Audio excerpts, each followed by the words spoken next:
Hello everyone, कैसे हैं आप सब। एक बार पुनः सी कोचिंग क्लासेस पर स्वागत है। क्लास 12 केमिस्ट्री एनसीईआरटी में चैप्टर 9 चल रहा है और इस चैप्टर में आपको उप सहसंयोजी यौगिक के आईयूपीएसी नोमेनक्लेचर पर मैंने ऑलरेडी 1 से 2 वीडियो बना दिया था, जिसे आप लोगों ने देखा होगा। और इसके पहले जो भी वीडियो हैं वो आपको प्लेलिस्ट में मिल जाएंगे। और इसका हैंड रिटेन नोट्स लेना है तो आपको 9685299149 पर कॉन्टेक्ट करना है। बहुत ही कम प्राइस पर आपको नोट्स अवेलेबल कराया जाता है। तो आज का टॉपिक है उप सहसंयोजी यौगिकों में समाव्ययता। जितने भी समाव्ययता हैं उनको हम क्रम से देखेंगे। इस पर क्वेश्चन कैसे आता है, पूरे के पूरे सभी समाव्ययता एक साथ नहीं पूछा जाता।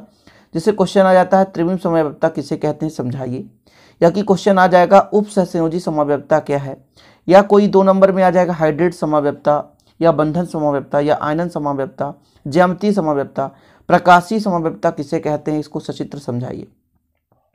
तो आपको विधिवत यहाँ पर सभी के सभी समाव्ययता, जितने भी प्यारे बच्चों संरचनात्मक समाव्ययता, वैसे भी जो आपका उप सहसंयोजी यौगिक होता है, इनको समाव्ययता के आधार पर 2 भागों में बांटा गया है।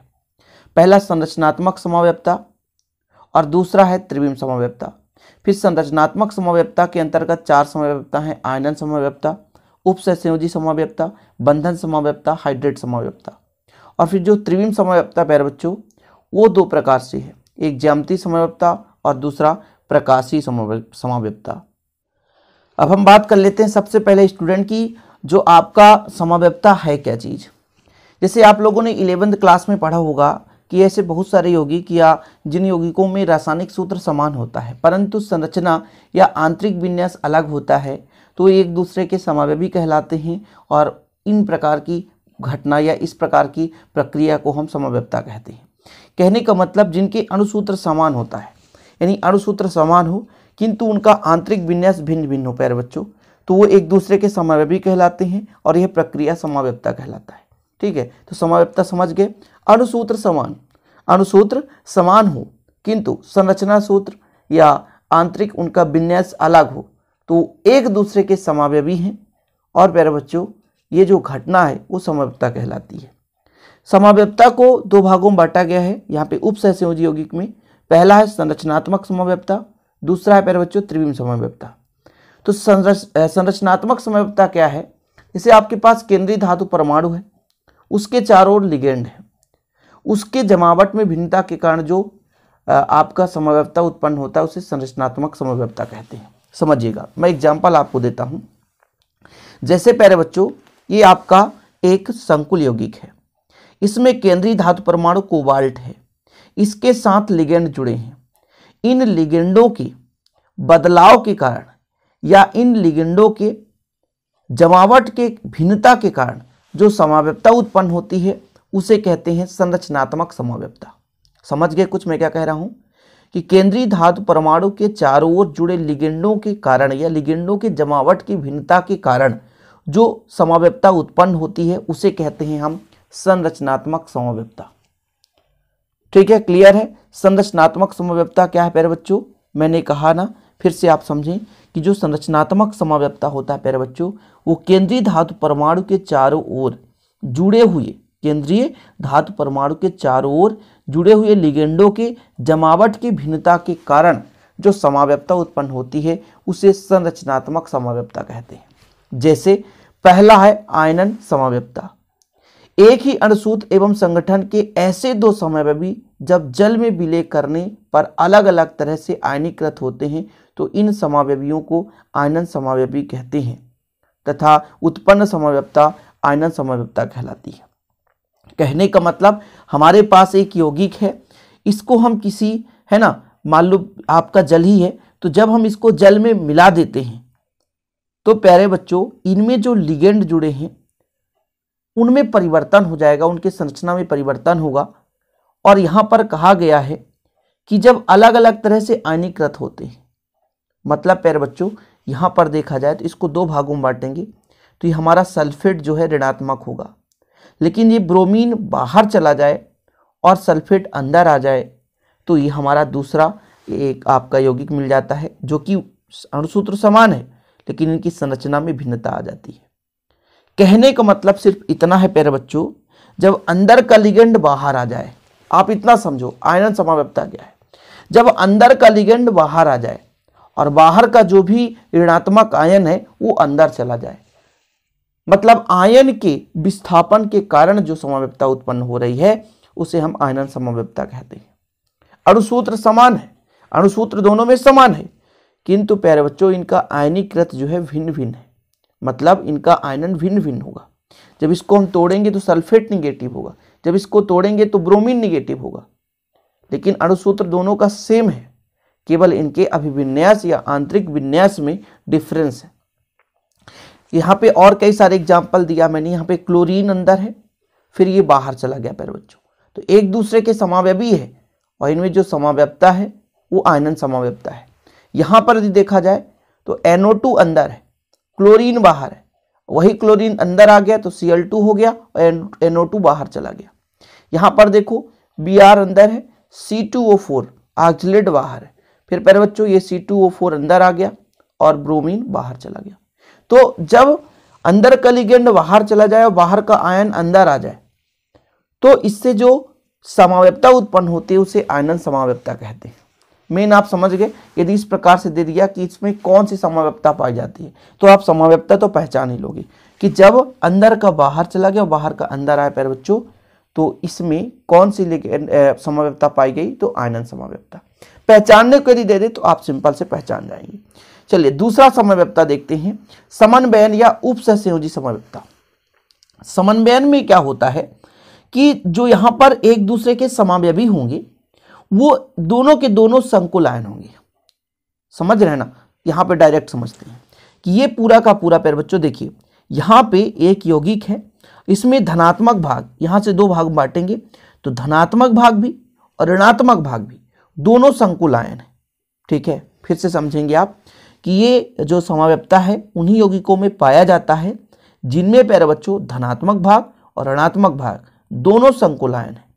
फिर इन दोनों संकुलों में केंद्रीय धातु परमाणु परस्पर एक दूसरे के लिगेंडों से परिवर्तित हो जाए या लिगेंड केंद्रीय धातु परमाणु से परिवर्तित हो जाए तो जो समव्यवस्था पाई जाएगी वो उपसहसंयोजी समव्यवस्था। मतलब ये आपके उपसहसंयोजी यौगिक है और उनके अंदर केंद्रीय धातु परमाणु का आदान प्रदान हो जाए। सबसे पहली बात तो ये आपके पास यौगिक है प्यारे बच्चों, लेकिन इस यौगिक के अंदर भी एक धनात्मक भाग हो गया, एक ऋणात्मक भाग हो गया। धनात्मक भाग भी संकुल आयन, ऋणात्मक भाग भी संकुल आयन है। अब इन दोनों संकुल आयनों में जब केंद्रीय धातु परमाणु का आदान प्रदान हो जाता है तब इस प्रकार की समव्यवस्था को हम समन्वयन या उपसहसंयोजी समव्यवस्था कहते हैं। जैसे यहाँ पर प्यारे बच्चों कोबाल्ट NH3 के साथ जुड़ा है, ये कोबाल्ट निकलकर Cn के साथ जुड़ गया। क्रोमियम यहाँ पर Cn के साथ साइनो के साथ जुड़ा है, ये क्रोमियम निकल करके NH3 के साथ जुड़ जाए। मतलब ये दोनों के दोनों संकुल आयन है और संकुल आयन में ही केंद्रीय धातु परमाणु का परस्पर बदलाव हो जाए, परस्पर परिवर्तन हो जाए तो जो समव्यवी प्राप्त होते हैं वो उपसहसंयोजी समव्यवी या समन्वयन समव्यवी प्राप्त होते हैं। कहने का मतलब ये हुआ कि हमारे पास एक यौगिक है जिसमें धनात्मक ऋणात्मक दोनों भाग संकुल हैं, तब उनके केंद्रीय धातु परमाणु के परस्पर परिवर्तन से जो समव्यवस्था उत्पन्न होती है उसे उपसहसंयोजी समव्यवस्था कहते हैं। यहां पर आप देख सकते हैं धनात्मक भाग, ये ऋणात्मक भाग, इसमें कोबाल्ट है, इसमें क्रोमियम है, तो कोबाल्ट की जगह क्रोमियम चला गया और क्रोमियम की जगह कोबाल्ट। केंद्रीय धातु परमाणु एक दूसरे से परावर्तित हो रहे हैं, एक दूसरे से विस्थापित हो रहे हैं, है ना, लिगेंडों के मतलब बदलाव के कारण या केंद्रीय धातु परमाणु के कारण। चाहे आप कह दें लिगेंड यहां पर जल चला गया, लेकिन प्यारे बच्चों कोबाल्ट ही जाता केंद्रीय धातु परमाणु। आप कह सकते हैं क्योंकि क्रोमियम भैया आगे पीछे लिख दो, ऐसा भी तो हो सकता है।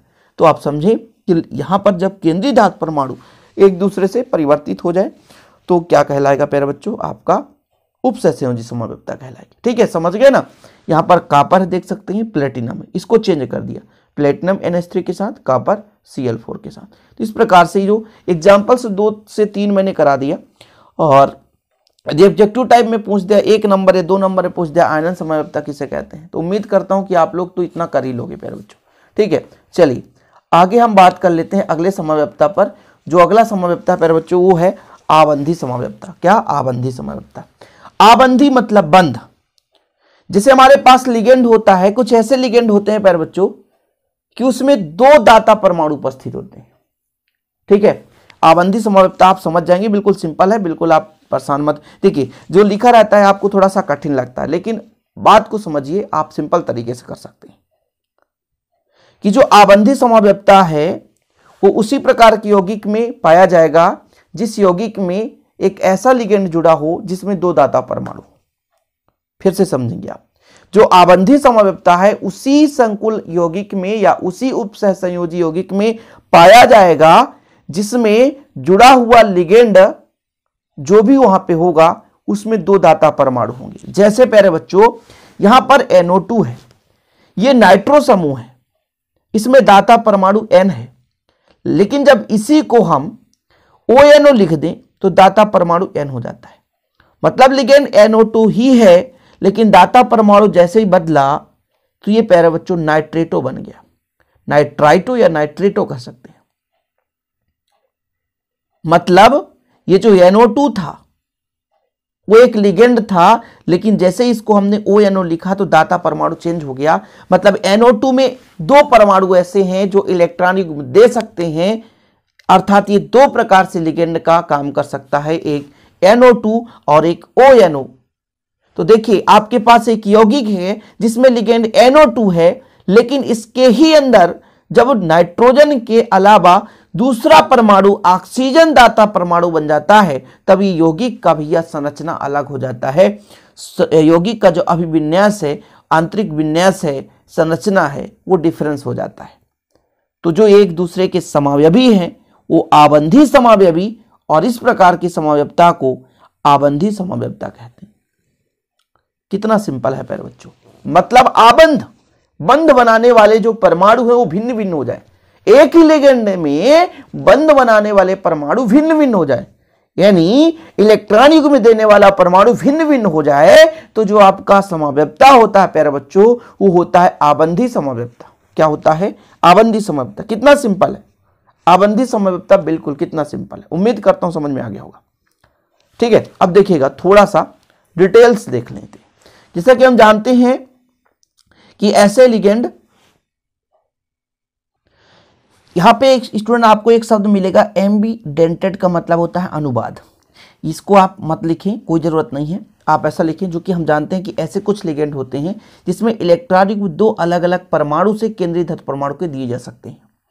मतलब कुछ ऐसे लिगेंड जिसमें इलेक्ट्रॉन युग्म अलग अलग परमाणुओं द्वारा देने की क्षमता होती है। ऐसा होने पर एक ही अणुसूत्र से ऐसे दो संकुल बन सकते हैं जिनमें उपसहसंयोजी आबंध अलग अलग होता है, और ऐसे दो समावयवी आबंधी समावयवी कहलाते हैं, और ये आबंधी समावयवता प्रदर्शित करते हैं। समझ में आया मैं क्या कहना चाहता हूं प्यारे बच्चों, कि ऐसे कुछ लिगेंड होंगे जिसमें इलेक्ट्रॉन युग्म दो अलग अलग परमाणु दे सकते हैं। जैसे मैंने एक सिंपल एग्जांपल बता दिया, NO2 एक लिगेंड है जिसमें N भी इलेक्ट्रॉन युग्म दे सकता है और आपका O भी इलेक्ट्रॉन युग्म दे सकता है। मतलब एक ही लिगेंड के कारण दो संकुल यौगिक बन गए और दोनों की संरचना भिन्न भिन्न हो गई, दोनों का आबंध अलग अलग होगा। इस कारण पर बच्चों इनमें जो समावयवता होगी वो आबंधी समावयवता होगी।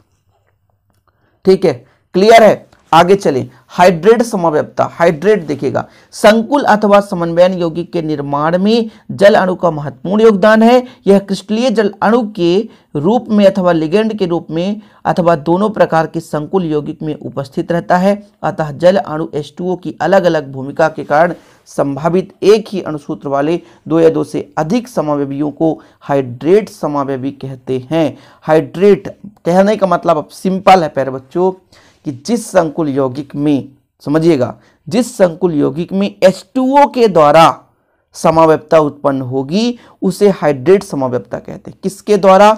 H2O के द्वारा। जैसे एग्जाम्पल के तौर पर आपका है प्यारे बच्चों, यहां पर मैं लिख देता हूं, जल होना चाहिए, H2O होना चाहिए। तो ये क्रोमियम है, H2O का होल 6 है, ब्रैकेट है प्यारे बच्चों, ये आपका Cl3। ठीक है, तथा इसी को मैं ऐसा लिख सकता हूं, ये क्रोमियम है, क्रोमियम रहने दीजिए, एक क्लोरीन को अंदर कर दीजिए तो H2O है प्यारे बच्चों, तो 5 हो जाएगा और एक क्लोरीन अंदर हो गया। अब यहां पर क्लोरीन 2 बचेंगे और एक H2O बाहर हो जाएगा, एक H2O बाहर हो जाएगा, ये हो गया, H2O बाहर हो गया। इसके कारण इसका रंग बदल जाता है, ये बैगनी रंग का है प्यारे बच्चों, ये बैगनी रंग का है, ये बैगनी रंग, और इसकी यदि हम बात करें तो ये नीले रंग का है। कैसा है? नीले रंग का। कहने का मतलब H2O अणु के द्वारा जो समाव्यक्ता उत्पन्न होती है उसे कहते हैं हाइड्रेट समाव्यक्ता। H2O अणु के आदान प्रदान, अदलाव बदलाव के कारण प्यारे बच्चों, यानी H2O अणु अंदर से बाहर, ऐसे प्यारे बच्चों और H2O बाहर चला जाए, समझ रहे हैं, तो हमें हरे रंग का क्रिस्टल मिल जाता है। कहने का मतलब H2O अणु जब केंद्रीय धातु परमाणु के साथ भिन्नता के साथ अलग अलग क्रम में जुड़े तब उसे हम कहते हैं प्यारे बच्चों हाइड्रेट समाव्यक्ता। तो ये हो गया 4 समाव्यक्ता, एक आयनन समाव्यक्ता, एक समन्वयन समाव्यक्ता, एक आपका आबंधी समाव्यक्ता और आपका चौथा था हाइड्रेट समाव्यक्ता। अब आता है हमारा जो है त्रिविम समाव्यक्ता। पहला जो हमारा था प्यारे बच्चों वो आपने पढ़ा, कौन सा समाव्यक्ता था? तो संरचनात्मक समाव्यक्ता, और दूसरा है त्रिविम समाव्यक्ता। इसमें क्या है थोड़ा कि ऐसे दो यौगिक जिनके अणुसूत्र एक समान हो, है ना, उपस्थित होते हैं और सभी समूह समान हो, उनके बंधों का प्रकार भी समान हो, केवल समूहों का केंद्रीय धातु आयन के चारों ओर अभिविन्यास अलग अलग हो, तो त्रिविम समाव्यवी कहलाते हैं। मतलब दो यौगिक हैं, उनका अणुसूत्र भी समान है, उसमें उपस्थित समूह भी समान है, बंधों का प्रकार भी समान है, केवल केंद्रीय धातु आयन के चारों ओर जो अभिविन्यास होता है वो अलग अलग होता है, उसे हम कहते हैं त्रिविम समाव्यवी। ठीक है ना, क्लियर? कहने का मतलब त्रिविम समाव्यवी में केवल और केवल अभिविन्यास भिन्न भिन्न होता है, यानी केवल प्यारे बच्चों जुड़े हुए जो अभिविन्यास में संरचना में जो लिगेंड है उनके क्रम को बदल दिया जाएगा। किसको बदला जाएगा? क्रम को बदला जाएगा, उसे कहेंगे हम त्रिविम समाव्यक्ता। तो जैसे पहला 2 प्रकार का है त्रिविम, एक ज्यामिति और दूसरा प्रकाशिक। ठीक है, कौन कौन सा प्यारे बच्चों? एक ज्यामिति और दूसरा प्रकाशिक। जैसे ज्यामिति समाव्यक्ता हम लिखें, इसे सिस ट्रांस समाव्यवी भी कहते हैं। सिस ट्रांस मतलब एक यौगिक सिस है तो दूसरा हो जाएगा ट्रांस, समझ रहे हैं? जब केंद्रीय धातु आयन के चारों ओर दो समान लिगेंड एक दूसरे के निकटवर्ती अर्थात 90 डिग्री पर होते हैं तो उसे सिस समाव्यवी, एवं जब विकर्णवत विपरीत अर्थात 180 पर होते हैं तो उन्हें ट्रांस समाव्यवी कहते हैं। बिल्कुल सिंपल, समझ में नहीं आया होगा, अब बताता हूं।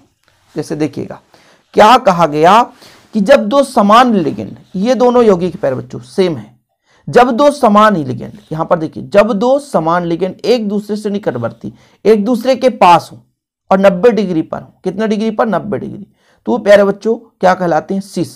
लेकिन जब एक दूसरे से दूर हो, ये पास पास नहीं कहलाएगा ना, इसका पास ही कहलाता, तो ये फिर कहला जाता है ट्रांस। बस सिंपल है, कुछ नहीं, केवल अभिविन्यास, प्लेटिनम सिंगल यहां भी सिंगल, क्लोरीन 2 यहां भी क्लोरीन 2, NH3 यहां भी NH3, बंध समान यहां भी बंध समान। लेकिन प्यारे बच्चों यहां पे क्लोरीन और क्लोरीन इसके साथ दोनों क्लोरीन के बीच यहां पर 90 डिग्री कोण बन रहा है, लेकिन यहां पर दोनों क्लोरीन के बीच 180 डिग्री कोण बन रहा है। यहां पे यदि दोनों क्लोरीन प्लेटिनम के साथ कोण बनाएंगे तो 90 डिग्री कोण बनाएंगे, ये लंबवत है एक दूसरे के। लेकिन यहां पर क्लोरीन और क्लोरीन के बीच जो बंध बनेगा वो 180 डिग्री का बंध बनेगा, समझ गए? मतलब जो भी लिगेंड यहां पर किसी केंद्रीय धातु परमाणु के साथ जुड़े होंगे तो यदि वो 90 डिग्री कोण बनाते हुए जुड़े हैं और एक दूसरे के समीप हैं तो वो सिस समाव्यवी कहलाएगा। लेकिन प्यारे बच्चों जब 180 डिग्री पर ये जुड़े होंगे तब ये ट्रांस समाव्यवी कहलाएंगे। कैसे कहलाएंगे? तो ट्रांस समाव्यवी कहलाएंगे। इतना क्लियर है? सिस और ट्रांस आपको समझ में आ गया कि जब किसी भी केंद्रीय धातु परमाणु के साथ लिगेंड जुड़ा रहेगा तो 180 डिग्री कोण बनाता हुआ जुड़ा है प्यारे बच्चों, तब वो ट्रांस समाव्यवी। लेकिन जब आपका कितना डिग्री कोण बना हुआ है? 90 डिग्री कोण बना हुआ है, तो उसे सिस समाव्यवी कहते हैं। ठीक है, तो ये हो गया आपका ज्यामितीय समाव्यक्ता। आप देख सकते हैं यहां पर भी, यहां पर देखिए जो आपका NH3 है, यहां पर एक क्लोरीन ऐसा है, एक क्लोरीन यहां पर ऐसा है, एक दूसरे से प्यारे बच्चों यदि ये क्लोरीन और ये क्लोरीन की बात करेंगे तो एक दूसरे से कितने डिग्री बनाएंगे? 90 डिग्री बनाएंगे। लेकिन ये क्लोरीन और ये क्लोरीन है, ये एक दूसरे से कितने डिग्री बनाएंगे? तो यहाँ पर बनेगा प्यारे बच्चों 180, तो ये तो NH3 है। ठीक है, तो ये क्लोरीन, दोनों क्लोरीन कितने डिग्री बनाएंगे? 180, तो ये सिस हो गया, ये ट्रांस हो गया। ओके, तो आपका जो ज्यामितीय समाव्यक्ता वो क्लियर हो गया कि केवल और केवल लिगेंड एक दूसरे के जब निकटवर्ती होंगे 90 डिग्री पर होते हैं वो सिस समाव्यवी, और जब प्यारे बच्चों विकर्ण, जैसे देखिए ये विकर्णवत है, यहां पर मान लीजिए तो विकर्ण नहीं है, लेकिन यहां पर क्लोरीन और क्लोरीन विकर्णवत है तो ट्रांस समाव्यवी कहलाएगा। और अगला है प्रकाशिक समव्यवस्था। सिंपल सा दर्पण रख दो और एक दूसरे के प्रतिबिंब बन जाए तो वो प्रकाशिक समव्यवस्था कहलाती है। इस प्रकार की समव्यवस्था ऐसे दो समान यौगिक में पाई जाती है जो एक दूसरे के दर्पण प्रतिबिंब होते हैं। मतलब बीच में हम दर्पण रख दें प्यारे बच्चों तो उसको सेम प्रतिबिंब बन जाए, उसे हम कहते हैं प्रकाशिक समव्यवस्था। मतलब ऐसे यौगिक में प्रकाशिक समव्यवस्था पाई जाती है जिसकी दो संरचना प्राप्त हो और एक दूसरे के दर्पण प्रतिबिंब, जैसे बीच में प्यारे बच्चों दर्पण रख दें तो इसका डायग्राम ये बन जाएगा। यहां पर दर्पण रख दें तो इसका डायग्राम ऐसा बनेगा। तो एक दूसरे के जो समव्यवी हैं वो प्रकाशिक समव्यवी हैं।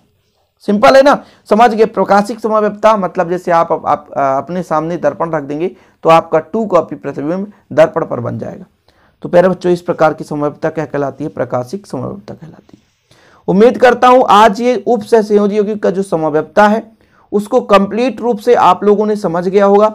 और इस चैप्टर में प्यारे बच्चों मुख्य रूप से मैं आपको बता दूं आयु पेशी नामनक्लेचर और समव्यवस्था पढ़ाया जाता है और यहीं से क्वेश्चन पूछे जाते हैं। तो आप लोग अच्छे तरीके से पढ़ें, अच्छे तरीके से समझें। इसी प्रकार वीडियो पाने के लिए चैनल को सब्सक्राइब कर लें। मिलते हैं अगली वीडियो के साथ, तब तक के लिए जय हिंद, वंदे मातरम।